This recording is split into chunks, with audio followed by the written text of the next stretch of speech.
Welcome back to the deep dive. We've spent months tracing this incredible journey, haven't we? Through alchemy, Freemasonry, exploring personal transformation. We really have, from those initial fires of calcination Yeah. through conjunction, multiplication, all these intense inner stages. And today, we finally arrive at the culmination, the point where all that inner work, well, it has to go somewhere. Exactly. It spills out into the world. We're diving deep into projectio. Right. So our mission today, using the sources you've gathered, is to understand how this deep spiritual refinement actually translates into tangible action, into influence. How the true self, once realized, becomes, well, embodied wisdom, living action. Projection. You're saying this is the grand finale of the magnum opus in alchemy? And maybe the initiate's path, too? It really is. It's the ultimate proof, you could say, because if that inner perfection doesn't change how you interact with the external world. Then maybe it wasn't so perfect after all. Kind of, yeah. The process just isn't complete. It's still contained. Okay, let's unpack that because it feels like a twist. The whole journey seems so internal purification, isolation, self-work. Why the sudden requirement to, turn around and engage with the messy world? Why not just enjoy enlightenment? If only. But the sources suggest the inner work is the preparation for the outer work. It's not the end goal in itself. Okay. Think about classical alchemy. Projection is very literal there initially. It's the act of casting the perfected philosopher's stone onto base metals. To turn them into gold. The final test. Precisely. It's the proof that the stone works. And what did Abraham write back in 98? He called the stone at this point a living agent of transformation in the material realm. A living agent.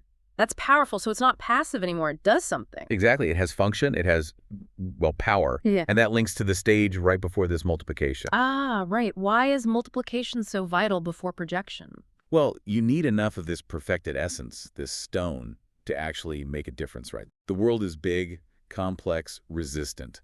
Multiplication ensures you have the spiritual critical mass, the sheer force needed to transmute something outside yourself. That makes perfect sense. You need to fortify the inner change so it can withstand the friction, I guess, of the outer world. Absolutely. And this is where that idea of ending separation comes in too. Projection dissolves the boundary. Between inner and outer, sacred and secular. All of it. Your spiritual understanding isn't just for contemplation anymore.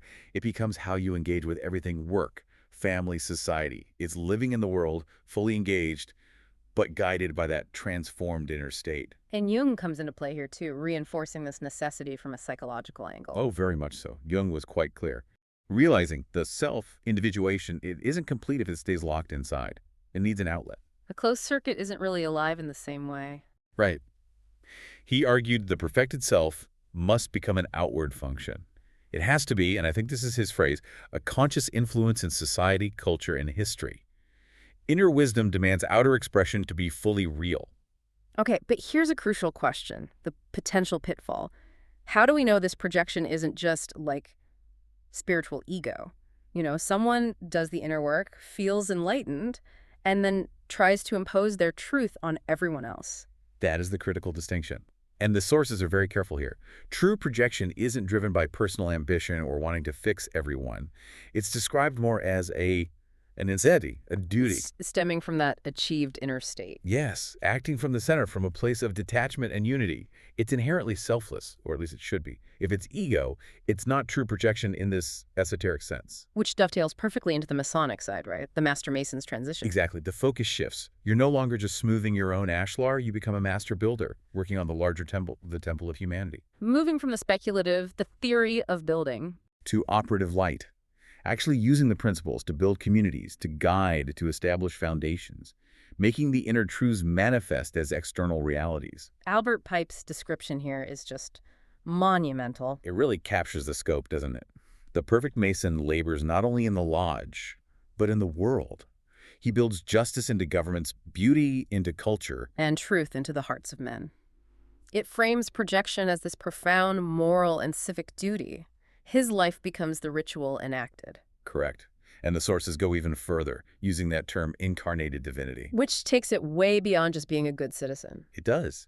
It suggests the work is the embodiment of the change you've already undergone. It's the emerald tablet in action. As within, so without. Your inner harmony becomes the template for creating outer harmony. It really implies a kind of spiritual governance. Does this map onto the structure of Masonic degrees? Clearly in the Scottish Rite, yes.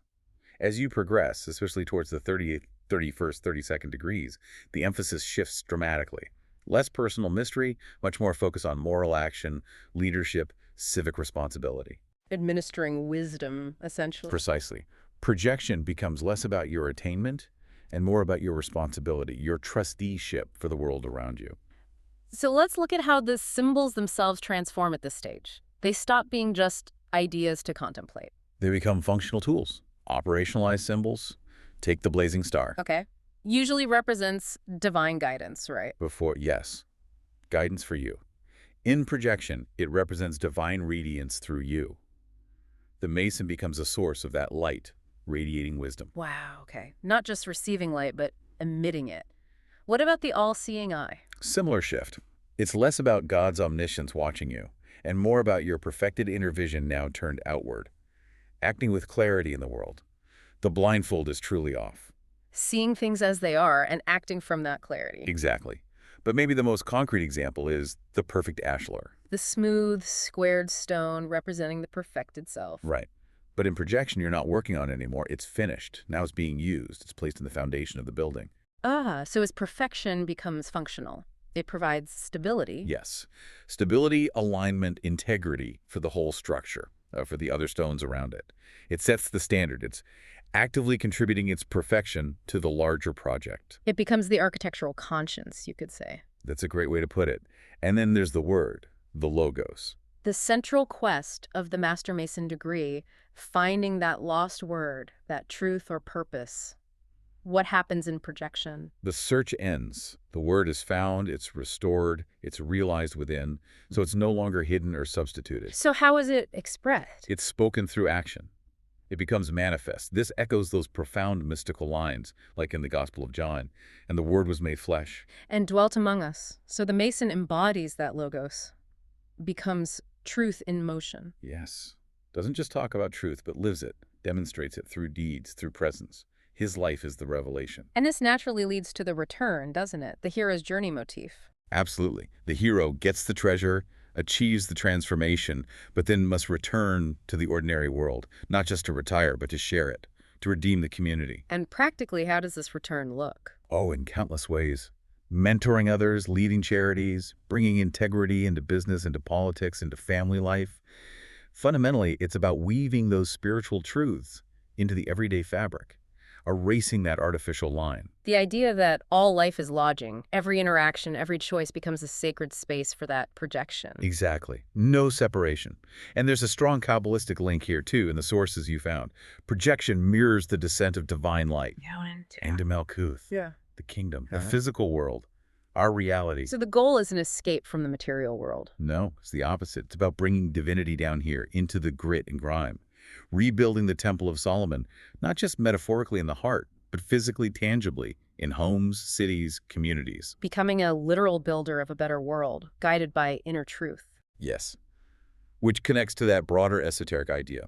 The perfected stone heals the world. It brings balance. Manly P. Hall had that incredible line. He did. The truly initiated become a medicine to the world. A silent physician whose very presence helps heal the disease of ignorance. The dis-ease of separation, that's the stone projected not just onto metal, but into time, into society. Exactly. It's a healing agent for the collective.